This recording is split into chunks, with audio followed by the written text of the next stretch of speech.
شروع اللہ کا نام لے کر جو بڑا مہربان نہایت رحم والا ہے۔ آسمان کی اور رات کے وقت آنے والے کی قسم، اور تم کو کیا معلوم کہ رات کے وقت آنے والا کیا ہے؟ وہ تارا ہے چمکنے والا، کہ کوئی شخص ایسا نہیں جس پر کوئی نگہبان نہ ہو۔ تو انسان کو دیکھنا چاہیے کہ وہ کاہے سے پیدا ہوا ہے۔ وہ اچھلتے ہوئے پانی سے پیدا ہوا ہے جو پیٹھ اور سینے کے بیچ میں سے نکلتا ہے۔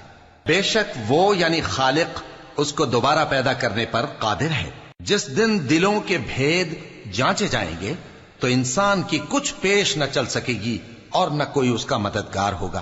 آسمان کی قسم جو مے برساتا ہے، اور زمین کی قسم جو پھٹ جاتی ہے، کہ یہ فیصلہ کن کلام ہے اور یہ کوئی مذاق نہیں۔ یہ لوگ اپنی تدبیروں میں لگ رہے ہیں اور میں اپنی تدبیر کر رہا ہوں۔ تو اے نبی صلی اللہ علیہ وآلہ وسلم، تم کافروں کو مہلت دو، بس چند روز کی مہلت اور دے دو۔